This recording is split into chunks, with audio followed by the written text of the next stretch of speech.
వివాహ ప్రకటన జరుగుతున్నాను. సాతులూరి వారి వివాహ ఆహ్వానం. మా ప్రథమ పుత్రుడు వరుడు చిరంజీవి వెంకటేష్, వధువు చిరంజీవి సౌభాగ్యవతి సంధ్యారాణి, బాపట్ల జిల్లా కర్లపాలెం మండలం పేర్లి గ్రామం వాస్తవరాలు, శ్రీ గుమ్మడి ఎలీషారాజు గారు, శ్రీమతి సుజాత గారుల ఏకైక పుత్రిక. వివాహ సమయం 29/4/2024 సోమవారం ఉదయం 11:30 గంటలకు వివాహ వేదిక బాపట్ల పేదని కాలనీలోని మా స్వగృహమునందు.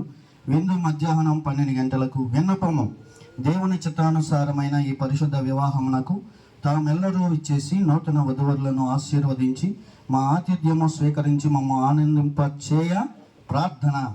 ప్రేమతో ఆహ్వానించేవారు సాతులూరి సీను, సాతులూరి శారమ్మ గారు.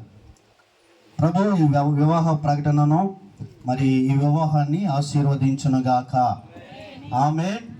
ఒక మాట ప్రార్థన చేద్దాం. మహాపరిశుద్ధుడ జీవాధిపతి సాతులూరి సీను గారు, శారమ్మ గారుల ప్రథమ కుమారుడు వెంకటేష్ వివాహ విషయంలో సంగముగా ఎన్నో రోజులుగా ప్రార్థన చేశాం. ఇది మీరు నిశ్చయించారు. రేపు సోమవారం జరుగుతూ ఉండగా మీరే సహాయం చేసి ప్రతి విషయంలో మీరు కృప చూపండి. అన్ని విషయాల్లో మీరు దయ చూపండి. నూతనంగా జతపరచబడుతున్న వధువరులను ఆశీర్వదించి రేపటి దినాన వారు అన్ని విషయాల్లో దీవించబడినట్లు సహాయం చేయండి. ఇరుపక్క బంధువులు క్షేమం దయచేయండి. అన్ని విషయాల్లో మీరే కృప చూపమని సంఘంగా ప్రార్థిస్తుండగా కృప చూపమని యేసుక్రీస్తు నామంలో అడుగుచున్నాను తండ్రి. అలాగే నా ప్రభువా, ఇంకా వివాహానికి సిద్ధపడిన బిడ్డలు మా సంఘంలో చాలామంది ఉన్నారు. యవన బిడ్డలు, అయ్యా ఆ బిడ్డలను మీరు దర్శించండి. యవన కాలంలో కాపాడండి. వచ్చిన ప్రతి శోధన నుండి తప్పించి నిశ్చితానుసారమైన వివాహాలు జరగాలి ప్రభువా. వారి కుటుంబాలు క్షేమంగా ఉండాలి నాయన. అలాగే యవన బిడ్డలు, చదువుకుంటున్న బిడ్డలకు కృప చూపండి. 10th క్లాస్ ఇంటర్మీడియట్లో ఎంతో మందిని పాస్ చేసావయ్యా, నీకు స్తోత్రాలు. ఇంకా వారి చదువుల్లో మీరు కృప చూపి అత్యధిక అభివృద్ధి పొందినట్లు సహాయం చేయండి. ఎవరైనా మరి నాయన తప్పి ఉంటే వారికి మరొక అవకాశం ఇచ్చి ధైర్యంగా ముందుకెళ్ళి జయాన్ని పొందుకునే సహాయం చేయండి. ఇంకా ఎగ్జామ్స్ రిజల్ట్స్లో ఎవరెవరు రావాలో ప్రభావ వారందరికీ మీ కృప తోడి ఉంచండి. అలాగే నాయన యవన కాలంలో నాయన ఉద్యోగాలు చేస్తున్న బిడ్డలకు క్షేమాన్ని దయచేయండి. అయా వైవాహ జీవితాన్ని ఆశీర్వదించండి. చంటి బిడ్డలను ఆశీర్వదించండి. గర్భవతులను ఆశీర్వదించండి. ఎక్కడ ఎండ వేడిమి వడదెబ్బలు తగలకుండా కాపుదలు దయచేయండి ప్రభువా. వృద్ధాప్యంలో ఉన్న తల్లులను తండ్రులను జ్ఞాపకం చేసుకొని నీ కాపుదల దయచేయండి నాయన. కుటుంబాల్లో సమాధానం కలిగిస్తున్న దురాత్మను యేసునామములో బంధిస్తున్నాం. కుటుంబాలకు సమాధానం కలిగిన గాక. అలాగే రక్షణ లేని బిడ్డలను రక్షణతో అలంకరింప చేయండి. కృప చూపమని నాయన ఇప్పటి వరకు నీ శరీర రక్తంలో ఉన్న ప్రతి విషయంలో పాల్గొన్న బిడ్డలందరినీ దీవించి ఆశీర్వదించమని యేసుక్రీస్తు నామములో ఈ ప్రార్థన సమర్పిస్తున్నాను తండ్రి. ఆమేన్. హల్లెలూయా. దేవునికి స్తోత్రం చెప్పండి ఒకసారి. మంచిది ప్రియులారా, ఇక అటు ఇటు తిరగొద్దు. చాలా అంశాలు ప్రార్థన చేసామా? హల్లెలూయా. మంచినీళ్ళు తాగే వాళ్ళు మంచినీళ్ళు తాగండి. అమ్మయ్య ఎంత ప్రశాంతంగా ఉందాం. స్తోత్రం. హల్లెలూయా. మంచిది. మీ అందరిని బట్టి ప్రభువుని స్తుతిస్తూ ఉన్నాను. మరి అలాగే సంఘం కొరకు ప్రతినిత్యం మీరు ప్రార్థన చేయండి. ప్రభువు తప్పక ఆశీర్వాదకరంగా చేస్తాడు. సరే, వాక్యంలోకి వెళ్దామా? ఇంకేమైనా చెప్పాలమ్మా? ఇంకేమైనా సమస్యలు కానీ ఏమైనా మర్చిపోయినవి కానీ ఏమైనా ఉన్నాయా? హల్లెలూయా. రండి. మరి పెందలాడే రావడానికి ప్రయత్నం చేయండి. అందరికీ పాటల అవకాశం ఇవ్వలేకపోతున్నాం, ఏమనుకోవద్దు. కొద్ది సమయమే ఉంది. ప్రార్థన కూడా వారం ఇద్దాం అనుకున్నాం. మరి ఈరోజు సమయం ఎక్కువైపోయింది. అందుకని మీ సొంత ప్రార్థనలో సంఘాన్ని జ్ఞాపకం చేసుకొని ప్రార్థన చేయాల్సిందిగా మనవి చేస్తూ ఉన్నాను. ఏర్పాట్లన్నీ ఎలా ఉన్నాయి? బాగున్నాయి అన్నవాళ్ళు గట్టిగా స్తోత్రం చెప్పండి. నాకు ఎటు పోకుండా మధ్యలో అటు ఇటు తిరుగుతున్నాయని మధ్యలో పెట్టేసినట్టున్నారు. సంతోషంగా ఉన్నారా? స్తోత్రం. 2 సమూయేలు గ్రంథం 15వ అధ్యాయం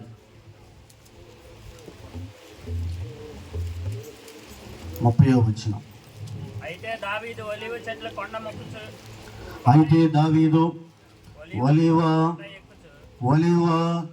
చెట్ల కొండ ఎక్కుచు ఏడ్చుచు తల కప్పుకొని, నేను చదువుతున్నాను, పాదరక్షలు లేకుండా కాలి నడకన వెళ్ళాను. అతని యొద్ద ఉన్న జనులందరూ తలలు కప్పుకొని ఏడ్చుచు కొండ ఎక్కిరి.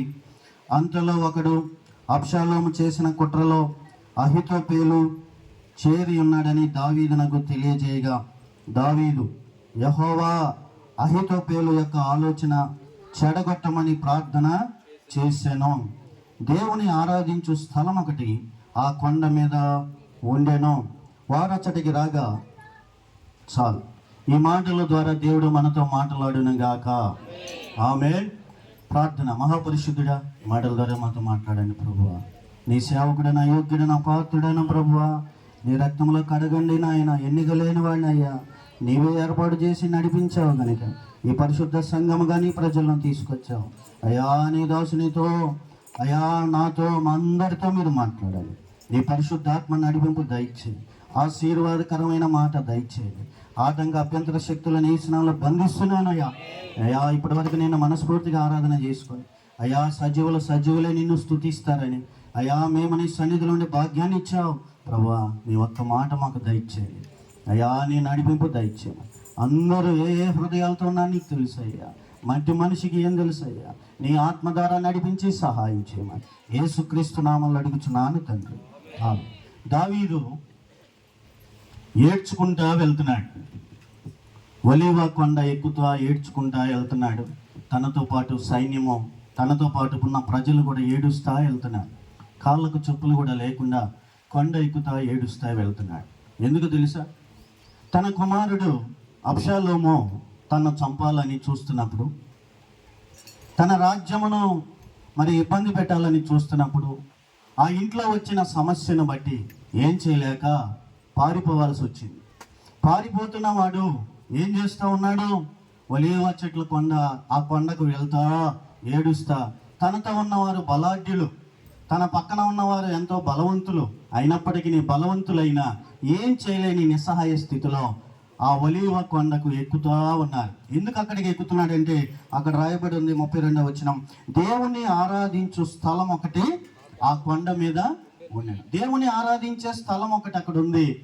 ఏడ్చుకుంటూ తలకు కప్పుకొని చేతగాని వాడి వలె నిస్సహాయ స్థితిలో పక్కన బలవంతులు ఉన్నప్పటికీ ఏమీ చేయలేనిక దేవుని సన్నిధికి ఏడ్చుకుంటా వెళ్తున్నాడు. ఈరోజు ప్రియులారా, మన జీవితాల్లో కూడా కొన్ని సమస్యలు, బలం ఉన్నా, శక్తి ఉన్నా, అండబలం ఉన్నా, అందరూ ఉన్నా కొన్ని తీర్చుకోలేని సమస్యలు వస్తూ ఉంటాయి. ఆ సమస్యల్లో ఎక్కడికి పోవాలో తెలియదు, ఏం చేయాలో తెలియదు. చిన్న సమస్య వచ్చినా, ఇబ్బంది వచ్చినా, మనకు శక్తికి మించిన పోరాటం వచ్చినా వెంటనే సాతానుగాడు ఏమంటాడో తెలుసా? పక్కకు వచ్చి ఆలోచన, ఇంకెందుకు మనం బ్రతకటం, చూడు ఎవరు నిన్ను అర్థం చేసుకుంటున్నారు, చూడు ఏ పరిస్థితిలో ఉన్నామో, నీకు ఎటు దారి లేదు, ఇప్పుడు ఇంట్లో సమస్య వల్ల ఎటు పోతావు, చచ్చిపో అని ఎన్నో రకాల ప్రేరేపణలు కలిగిస్తూ సమాజంలో ఈరోజు వస్తున్న సమస్యల్లో ఎంతోమంది ఇబ్బంది పడుతూ ఉన్నారు. కొంతమంది అయితే ఆత్మహత్యలు చేసుకుంటా ఉన్నారు. కానీ దేవుని ఎరిగిన దావీదు శక్తికి మించిన పోరాటం వచ్చినప్పుడు, ఏం చేయాలో అర్థం కాక ఉండినప్పుడు ఎక్కడికి వెళ్ళాడో తెలుసా? ఏడవలసి వస్తే ఏడ్చాడు, కానీ ఏడుస్తూనే దేవుణ్ణి ఆరాధించే స్థలానికి వెళ్తా ఉన్నాడు. చప్పటి కూడా దేవునికి స్తోత్రం, హల్లెలూయా. దేవుణ్ణి ఆరాధించే స్థలానికి వెళ్తున్నాడు. ఎందుకని? నా వల్ల కాదు, ఇప్పుడు ఎటు పోవాలో నాకు అర్థం కావట్లేదు, ఏం చేయాలో నిర్ణయం తీసుకోలేకపోతున్నాను, నా ఇంట్లో నా వారే నాకు శత్రువులు అయిపోయా, నన్ను చంపాలని నా చావు కోరుతున్నారు, కానీ నా దేవుడు ఏదైనా చేయగలవాడని ఏడుస్తూ దేవుని సన్నిధిలోనికి ఎక్కుతా వెళ్తున్నాడు. ఆయనే నా పరిస్థితిని చూస్తాడు. ఆయన తప్ప నాకు ఆశ్రయం లేదు, ఆయన తప్ప నాకు ఆధారం లేదు అనుకుంటా వెళ్తున్నాడు. ఈరోజు ప్రియులారా, దావీదుకున్న సమస్య ఇంట్లో సమస్య, బిడ్డతో సమస్య. ఈరోజు కుటుంబాల్లో సమస్యలు ఉన్నాయి, బిడ్డలతో సమస్యలు ఉన్నాయి. ఈరోజు చూడండి, కనని గర్భము ధన్యమవును అనే రోజులు వస్తాయి అని బైబిల్ చెప్తుంది. ఈరోజు బిడ్డలను కన్నా తల్లిదండ్రులు ఎంతో వేదన భరిస్తూ ఉన్నారు. కొత్తపాలెం ఇక్కడ దగ్గరలోనే ఒక సందర్భం జరిగింది. అదేంటి తెలుసా అండి? కొడుకుని తండ్రి చంపేశాడు. కొడుకుని తండ్రి చంపేశాడు, పీక కోసి చంపేశాడు. ఎందుకో తెలుసా? తండ్రి ఆ బిడ్డ పుట్టగానే తల్లి చచ్చిపోయింది. తల్లి చచ్చిపోతే ఇంకో పెళ్లి చేసుకుంటే బిడ్డను ఎవరు చూస్తారు అని ఆ బిడ్డ కొరకు పెళ్లి కూడా చేసుకోకుండా తండ్రి ఆ బిడ్డను పెంచుకున్నాడు. ఇంజనీరింగ్ దాకా చదివిద్దామని చదివిస్తూ ఉండగా, ఏమంటే తల్లి ఉంటే, తల్లి అయినా లేకపోతే స్త్రీ లేకపోతే పురుషుడు పిల్లల్ని పెంచలేడు. స్త్రీ అయితే, తల్లి అయితే భర్త లేకపోయినా బిడ్డలను పెంచగలరు. మరి తండ్రి చూడండి ఎంత త్యాగం చేశాడు.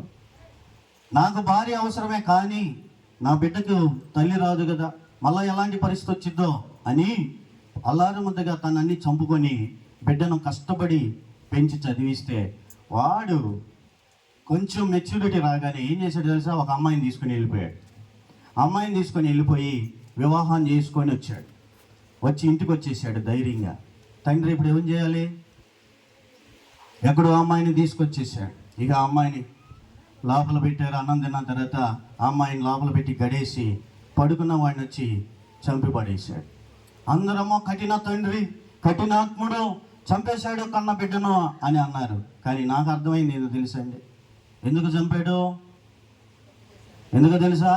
నేను అన్ని రకాలుగా అవమానాలు మోసి అన్నీ చంపుకొని నా బిడ్డ కొరకు నేను బ్రతికి అన్ని రకాలుగా వీటి చదివించి ప్రయోజకుని చేద్దామంటే, నా త్యాగాన్ని గుర్తెరగకుండా, ఏదో కొంచెం వయసు వచ్చిందని కోరిక చంపుకోకుండా, నా గురించి ఆలోచించకుండా వెళ్ళి ఇలాంటి పని చేశాడే అని ఆ బిడ్డను చంపేశాడు. ఆయన జైల్లో ఉన్నాడు. ఈరోజు ఎన్నో రకాల సమస్యల్లో తల్లిదండ్రులు వేదన పడుతున్నారు. ఎవరిని బట్టి అంటే బిడ్డలను బట్టి, బిడ్డలు వెళ్తున్న మార్గాన్ని బట్టి. దావీదు కూడా అదే సమస్య. బిడ్డే కుటుంబంలో శోధన చంపాలని చూసినప్పుడు తండ్రి ఏం చేయాలో అర్థం కాక ముందుకు వెళ్తూ ఉన్నాడు. ఈరోజు దేవుని బిడ్డలు, మందిరానికి వస్తున్న వారు, మీరు దేవుని బిడ్డలు. తల్లిదండ్రులు మిమ్మల్ని బట్టి తలంచుకోవడానికి వీళ్ళే.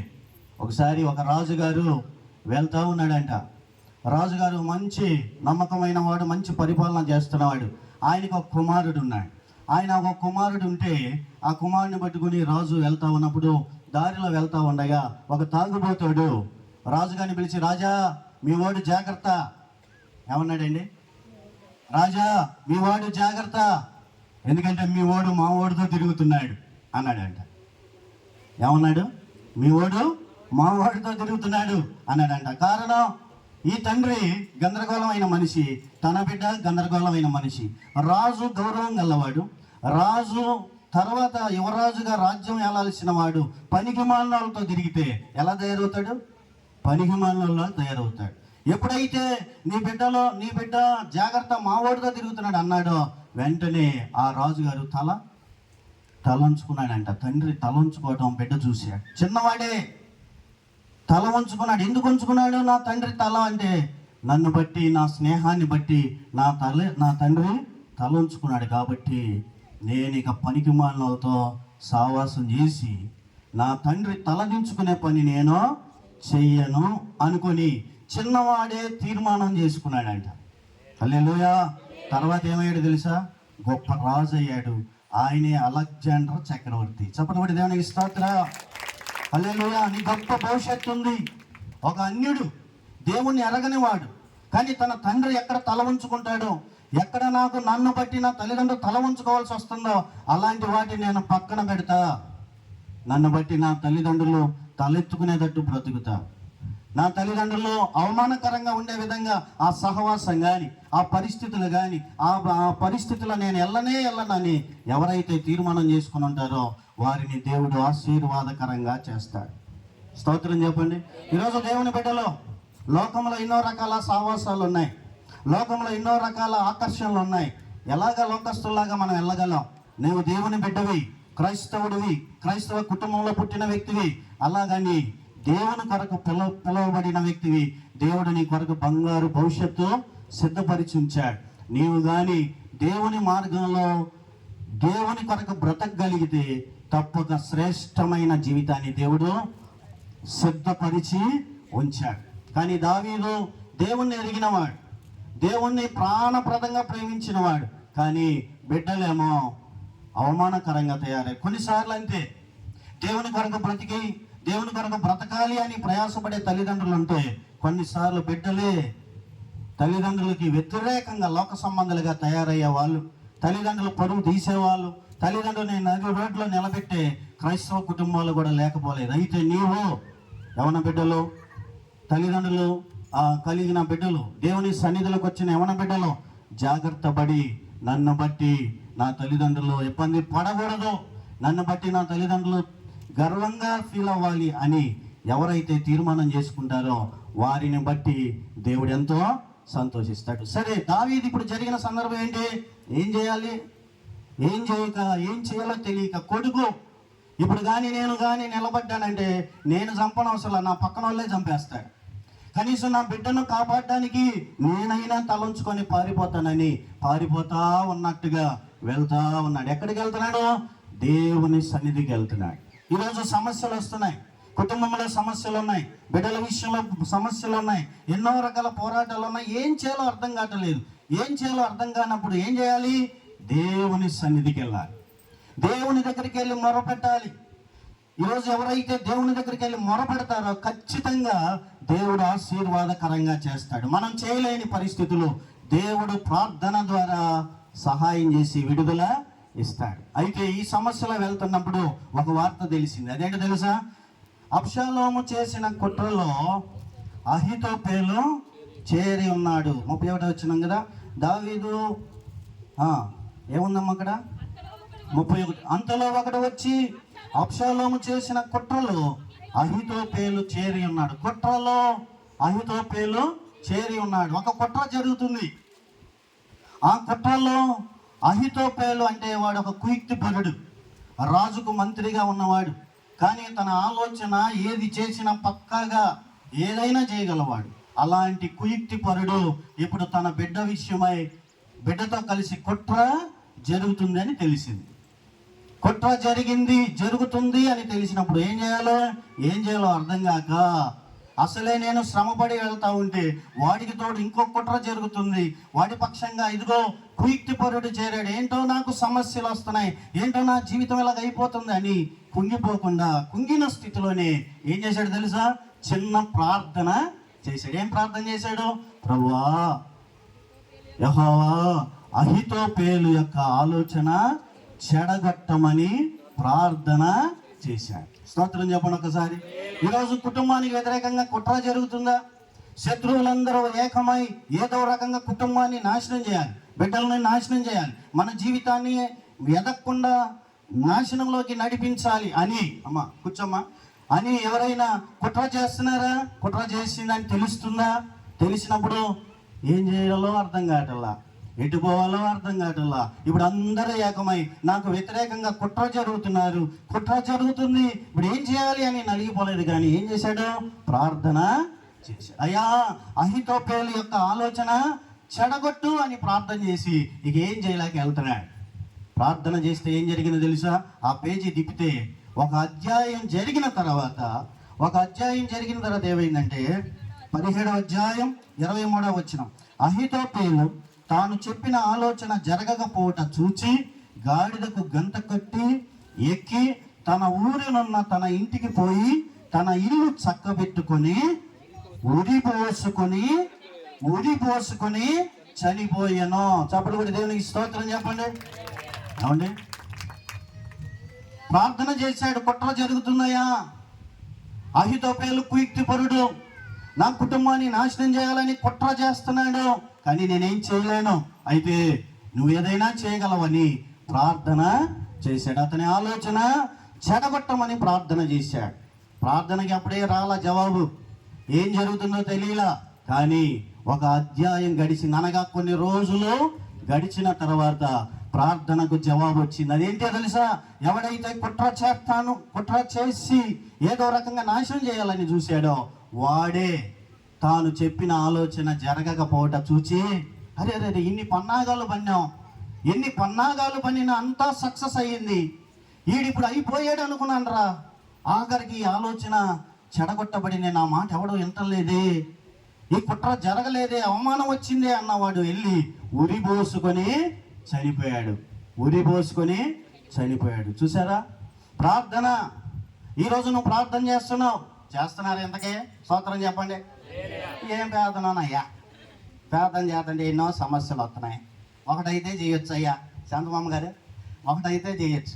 ఇన్నొత్తే ఏడ చేస్తాం, ఏటని చేస్తాం. జవాబు తెలిస్తే చేయొచ్చు, జవాబు తెలిస్తే చేస్తావా? జవాబు తెలియకపోయినా, మనకు తెలియకపోవచ్చు, మనకి దారి లేకపోవచ్చు, కానీ దేవుడికి 1000 దారులు ఉన్నాయి. చప్పటి కొట్టి దేవునికి స్తోత్రం. ప్రార్థన చేస్తున్నాం, ప్రార్థన చేయండి. కుట్రలు జరుగుతున్నాయి, సమస్యలు వస్తున్నాయి, ఒకటి పోతే ఒకటి శోధన వస్తుంది, అన్ని పరిస్థితులు వ్యతిరేకమవుతున్నప్పుడు ఏం చేయాలి? ప్రార్థన చేయాలి. కుటుంబానికి వ్యతిరేకంగా కుట్ర జరుగుతుందా? ప్రార్థన చేయి. బిడ్డలకు వ్యతిరేకంగా కుట్ర జరుగుతుందా? ప్రార్థన చేయి. అన్ని రకాలుగా నాశనం చేసే వాళ్ళు తయారయ్యారా? ప్రార్థన చేయి. అన్ని రకాల ఇబ్బందుల్లో ఎటుపోవాలో అర్థం కావట్లేదా? నేను అసలు ప్రార్థన చేయి. ప్రార్థన చేస్తే మరి పరిస్థితులు మారట్లేదుగా, అప్పటికప్పుడే మారతాయి అనుకోవద్దు. ప్రభువు నువ్వు ఎప్పుడైతే ప్రార్థన చేస్తున్నావో నీ పక్షంగా కదులుతున్నాడు. తప్పక ఒక రోజున అనుకోని సమయంలో ఆశ్చర్యకరంగా ప్రార్థనకు జవాబు చూడబోతున్నావు. చెప్పబడి స్తోత్రం. ప్రార్థనలో శక్తి ఉందండి. అందుకే వ్యక్తిగత ప్రార్థన చేయాలి, సంఘ ప్రార్థన చేయాలి, నీతో పాటు ఇంకొకరిని పెట్టుకొని ప్రార్థన చేయాలి. పరిస్థితులు ఎలా వస్తున్నాయి, ఇబ్బందులు అయిపోతున్నాయని కుంగిపోవద్దు. చాలా మంది కుంగిపోయి ఈ ప్రార్థన చేయటల్లా, ప్రార్థనకు రావటల్లా సమస్యలు విపరీతం అయిపోతున్నాయి. ఒకటి కాకపోతే ఇంకొకటి జరిగిపోతున్నాయి, ఎన్నో రకాల సమస్యలు వస్తున్నాయి. అందుకే ప్రార్థనలో కూర్చుంటే భయం, లేస్తే భయం. ఏం జరుగుతుందో ఏమన్నా జరగని. ఏం చేయాలి? ప్రార్థన చేయి. అవమానపరుస్తున్నారా? అవమానపరచని. ఎక్కడ అవమానపరచబడ్డావో అక్కడే దేవుడు నీ తల పైకెత్తుతాడు. చెప్పబడి స్తోత్రం. హల్లెలూయా. తృణీకరిస్తున్నారా? ఏలు పెట్టి ఈళ్ళ అంటున్నారా? ఒకరోజు రాబోతుంది, వాళ్ళే వచ్చి మా కొరకు ప్రార్థన చేయని విన్నపాలు చేసే రోజు రాబోతుంది. చెప్పబడి స్తోత్రం. ఎవరైతే ఏలు పెట్టి చూపించారో, ఏళ్ళదేముందలే అన్నారో, వాళ్ళే వరుస పెట్టి వచ్చి మా కొరకు కూడా ప్రార్థన చేయి. అయిపోయింది అనుకున్నాం, మరలా నీ ప్రార్థన సమస్తాన్ని తిప్పింది. మా కొరకు కూడా ప్రార్థన చేయి అనే రోజులు రాబోతున్నాయి. భయపడద్దు, ఏ పరిస్థితుల్లో కుంగిపోవద్దు. చేయాల్సిందల్లా ఒకటే, ప్రార్థన. నిస్సహాయ స్థితిలో ఏం జరుగుతుందో తెలియదు, మరి భవిష్యత్తు ఏంటో తెలియదు, ఏమైపోతుందో తెలియదు, కుట్రలు జరుగుతున్నాయని తెలిసిన దావీదు ఏం చేశాడు? ప్రార్థన చేసుకుంటా దేవుని దగ్గరికి వెళ్ళాడు. ఒక అధ్యాయం తర్వాత జవాబు వచ్చినాయి. అంత సమస్య వెళ్తున్నాడా? అంత సమస్య వెళ్తా ఉంటే అక్కడ కూడా ఇంకోడు రెడీగా ఉన్నాడు. అది 1 సమయాలు 15వ అధ్యాయం 16వ అధ్యాయం 5వ వచనం. అతడు ఏడుస్తా వెళ్తున్నప్పుడు ఇంకొకడు తయారయ్యాడు. 5వ వచనంలో, రాజైన దావీదు బహూరీము దాపునకు వచ్చినప్పుడు సౌలు కుటుంబకుడు గేరా కుమారుడైన షిమి అని ఒకడు వచ్చి, ఎవడండి? షిమి అని ఒకడు వచ్చి అచ్చట నుండి బయలుదేరి వచ్చెను. అతడు వెంట నడుచుచు దావీదును శపించుచు జనులందరూ బలాఢ్యులందరూ దావీదు ఇరుపార్శ్వములో ఉండగా రాజైన దావీదు మీదను అతని సేవకుల మీదను రాళ్ళు రువుచూ వచ్చాను. ఈ షిమి నరహంతుకుడా, దుర్మార్గుడా, చీ పో, నీ వేలవలెనని నీవు వెళ్ళగొట్టిన సౌలు ఇంటి వారి హత్యను యెహోవా నీ మీదకి రప్పించి యెహోవా నీ కుమారుడైన అబ్షాలోము చేతికి రాజ్యమును అప్పగించి ఉన్నాడు. నీవు నరహంతుడవు గనుకనే నీ మోసములో నీవు చిక్కబడి ఉన్నావని చెప్పి రాజును శపించగా, అసలే కుమారుడు బాధతో కొండెక్కుతా వెళ్తా ఉంటే షిమి అనేవాడు ఒకడు వచ్చి, అయ్యిందా అంటే కొంతమంది కాసుకొని ఉంటారనమాట. ఎప్పుడు శ్రమ వచ్చిద్దా, ఎప్పుడు బాధలు పడతారా, ఏందిరా ఈ కుటుంబంలో ఏ సమస్య లేదే, ఏంది బిడ్డలు ఏ సమస్య లేదే, ఏదన్నా ఒకటి కనబడితే బాగుండరా, ప్రశాంతంగా నవ్వుకుందాం, ఒక రాయి వేద్దాం. ఏ రాయి? మాటలు. ఏదో రకంగా నొచ్చుకోవాలి, ఏడ్చేవాడిని ఏడిపియాలి, ఇంకా కుంగిపోయిన వాడిని కొంగదీయాలి, ఎప్పుడు సమయం దొరికిద్దా అని షిమి అనేవాడు వచ్చి, దావీదు అసలే బాధలో వెళ్తున్నవాడిని, అయ్యింది, నీ మోసంలో నువ్వు చిక్కుపడ్డావు, ఇదిగో నీవు పాపం చేసావు కాబట్టి ఈ శిక్ష వచ్చింది, బాగుంది అని దావీదు మీద, దావీదు పక్కన ఉన్న వాళ్ళ మీద రాళ్ళు వేస్తున్నారంట. దావీదు పక్కన ఎవరున్నారు? బలాఢ్యులు ఉన్నారు, బలవంతులు ఉన్నారు. ఈ షిమి మాటలకు ఒక్క దెబ్బతో సమాధానం చెప్పగలవారు. అయితే దావీదు ఏం చేశాడో తెలుసా? బాధ మీద బాధ వచ్చి అతడు శపిస్తా ఉండి రాళ్ళు వేస్తా హేళన చేస్తా ఉంటే దావీదు ఏం చేశాడో తెలుసా? అక్కడ రాయబడి ఉంది 10వ వచనం. అందుకు రాజు, సిరియా కుమారులారా ఏమి పొందు, వాణ్ణి శపింపనీయుడి, దావీదును శపింపమని యెహోవా సెలవిచ్చి ఉన్నాడు కనుక ఆ, ఆ, ఆ, అభిషేక్తోనూ తన సేవకులతోనూ చెప్పిన 12 వచనం, యెహోవా నా శ్రమను లక్ష్య పెట్టునేమో, వాడు పలికిన శాపమునకు బదులుగా యెహోవా నాకు మేలు చేయనేమో. అంతటా దావీదు అతని వారును మార్గమున వెళ్ళిపోయిరి. జాగ్రత్తగానండి, అసలు బాధతో వెళ్తున్న వాడిని షిమి అనేవాడు వచ్చి హేళన చేస్తూ రాళ్ళు విసురుతూ దుర్మార్గుడా నీచుడా అని అవమానపరుస్తూ ఉంటే పక్కన ఉన్న బలాఢ్యులు, అయ్యా ఈ చచ్చిన కుక్క లాంటి వాడు, అక్కడ చదివితే ఆ మాట ఉంటుంది, వాడు అంత లేచి మాటలు అంటా ఉన్నాడు, నువ్వు కామ్గా ఉండే వాటి సంగతి మేము చూస్తామంటే, వద్దులయ్యా పోనే, నా కొడుకే నా మీదకి వస్తున్నాడు, నా వారే నన్ను చంపాలని చూశాడు, పోనే, వాడి శాపాన్ని ఈ శ్రమ చూసైనా నా దేవుడు నన్ను లక్ష్య పెడతాడేమో, ఈ బాధలు చూసైనా నా దేవుడు నాకు మరలా ఏదో ఒక మార్గం తీస్తాడేమో, పోనీ పోనీ అని చెప్పి తన మార్గమున తాను వెళ్ళిపోతా ఉన్నాడు. ఈరోజు పిల్లలు మన జీవితంలో కూడా నీతిగా వెళ్తున్నప్పుడు మాట అంటే ఎంతో బాధ ఉంటుంది, కష్టంలో వెళ్తున్నప్పుడు మరింత కష్టం వచ్చి అవమానపరిచి హేళన చేస్తూ ఉంటే, నిష్కారణంగా దూషిస్తూ అవమానపరుస్తూ ఉంటే ఎంతో కోపం వస్తూ ఉంటుంది, ఆవేదన కలుగుతుంది. అదిగాక బలహీనుడు, బలవంతుడైతే తలంచుకొని వెళ్తాం. స్తోత్రం చెప్పండి ఒకసారి. బలహీనుడు పక్కన బలవంతులు ఉన్నారు, బలం కలిగిన వాడు దావీదు ఒక్క దెబ్బతో వాడిని చంపగలడు. కానీ ఏం చేశాడు తెలుసా? బలవంతుడైనా అన్నీ చేయగలవాడైనా శాపనార్థాలు పెడుతూ అవమానపరుస్తూ ఉంటే ఏం చేశాడు తెలుసా?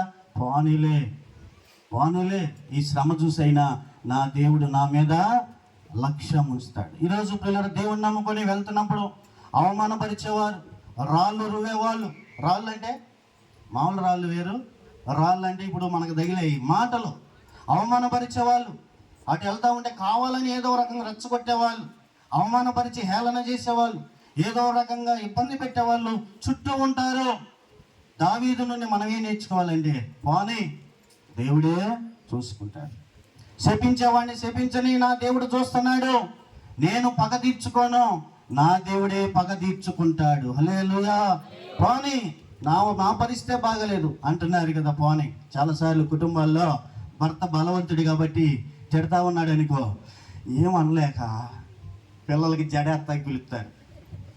ఎవరు పిల్లల తల్లి పిలిచి జుట్టు పట్టుకొని లాగిద్ది, ఎందుకు లాగిందో తెలియదు పాపం.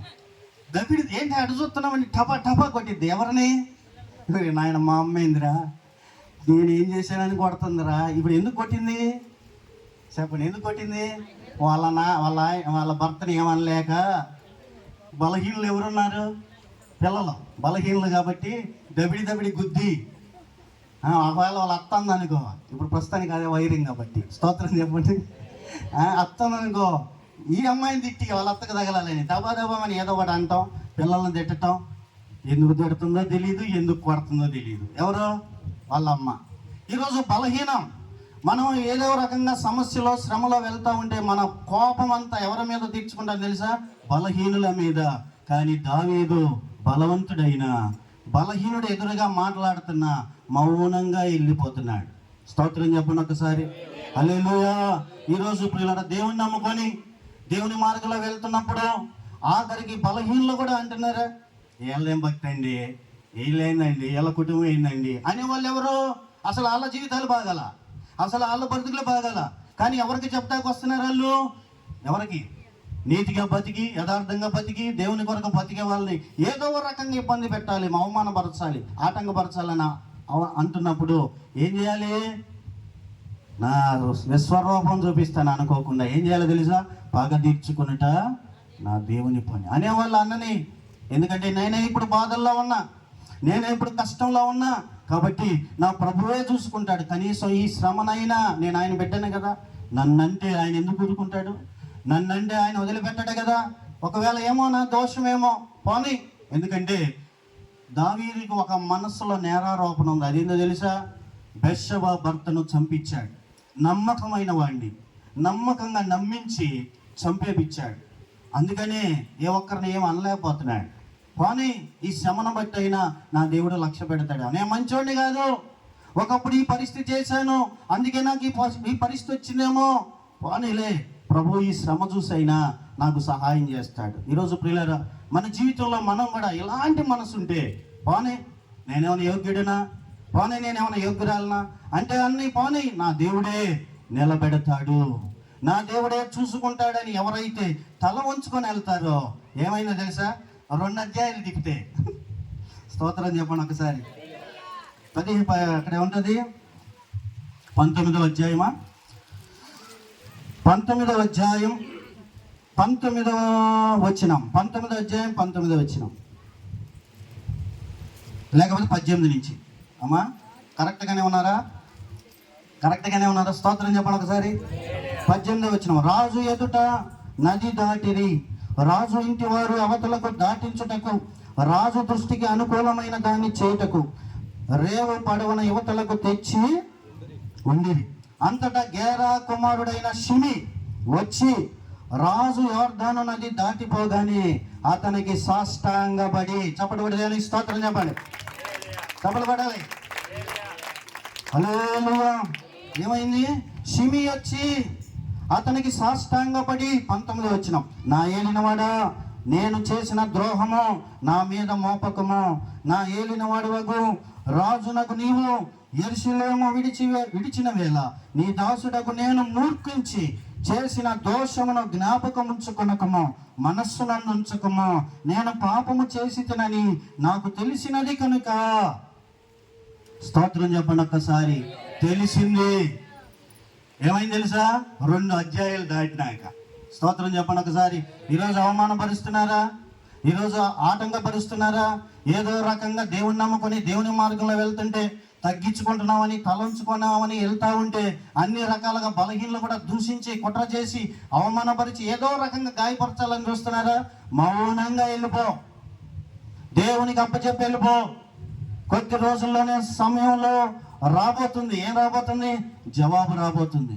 దేవునికి అప్పగించి వెళ్తే, ఎవరైతే దూషించి, అవమానపరిచి, హేళన చేసి నాశనం చేయాలనుకుంటున్నారో, నీవు కలగ చేసుకోకుండా దేవుని మీద ఆధారపడి, ఏమోలే నా దోషమేమో, నా అపరాధమేమో, ఇది నేను చేసుకున్నదేమో అని నిన్ను నీవు వెతుక్కొని, మనల్ని మనం పరిశీలన చేసుకొని, దేవుని ఎదుట ఒప్పుకొని సరి చేసుకొని దేవునికే అప్పగించి వెళ్తే, ఇదిగో షిమి వచ్చి 2 అధ్యాయాల తర్వాత వచ్చి ఏం చేశాడో?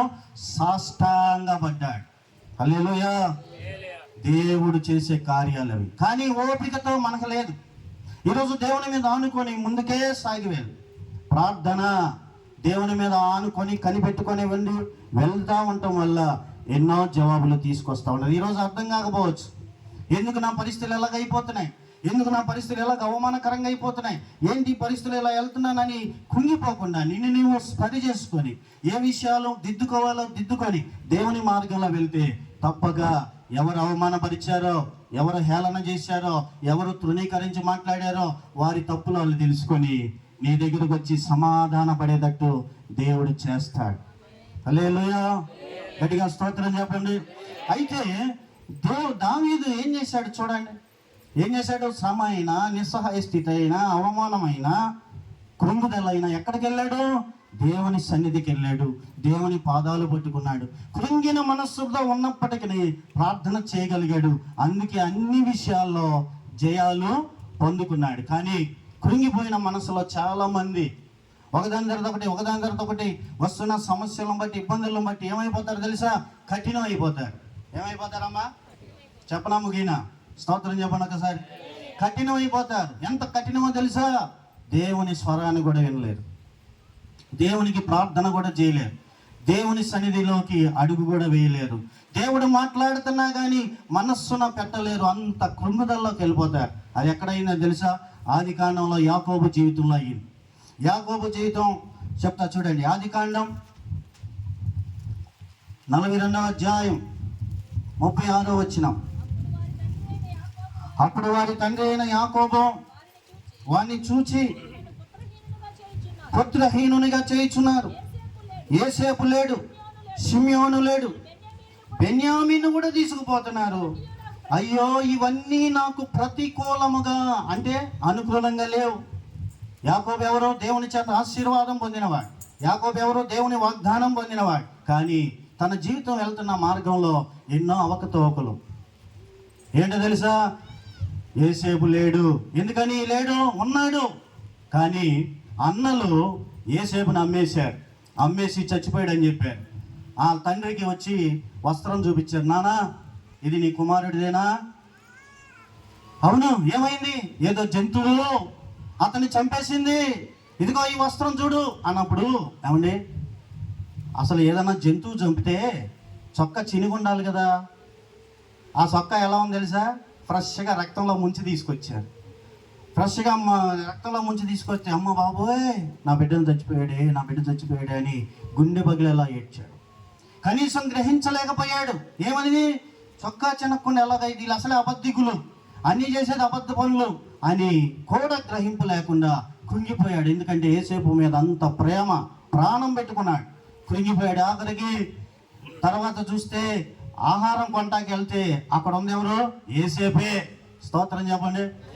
కానీ యోసేపు వెంటనే బయటపడాలి. అన్నలారా రండి రండి అనలా.